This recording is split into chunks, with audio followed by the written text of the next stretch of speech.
فرض کنین فردا صبح ارتش ایران حمله کنه به ترکیه، افغانستان، عراق، سوریه، لبنان، جمهوری باکو، ارمنستان و کلی کشورهای همسایه دیگه و وقتی ازش بپرسن منطقت برای این کار چیه، در جواب بگه در حق ما ظلم شده.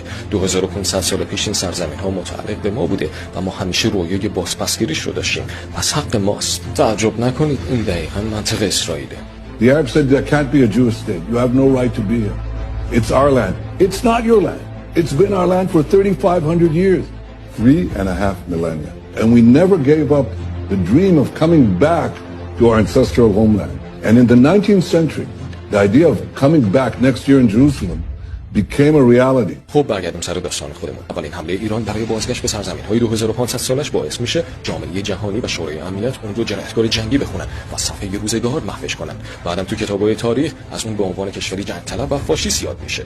اما با اسرائیل چیکار کردن؟ بعد از حمله اسرائیل به فلسطین، تخریب روستاها و کشتار فلسطینیان در سال 1948، سازمان ملل اون رو به رسمیت میشناسه. اسرائیل هیچگاه محکوم نشد. و سال 1948 تا حالا هر چی قطعنامه بر علیهش بوده آمریکا وتو کرده. اما تاریخ فراموش نمی‌کنه وقتی یهودی‌های پناهنده به عنوان مهمان ناخوانده وارد فلسطین می‌شدن، روی بنر کشیشون نوشته بودن The Germans destroyed their families and homes. Don't you destroy our hopes.